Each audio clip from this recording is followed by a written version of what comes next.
செல்வத்தின் அணைப்பில் கிடப்பேன் வெல்வெட்டின் விரிப்பில் நடப்பேன் செல்வத்தின் அணைப்பில் கிடப்பேன் வெல்வெட்டின் விரிப்பில் நடப்பேன் ராஜனாக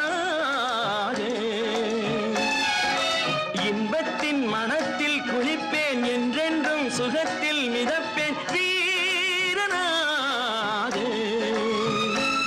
திருமகள் சம்மதம் தருகிறாய் என்னிடம் மனதிலே நிம்மதி மலர்வதோ புன்னகை பொன்மகள் வந்தாள் பொருள் கோடி தந்தாள் பூமேடை வாசல் பொங்கும் தேனாக கண்மலர் கொஞ்சும் கனிவோ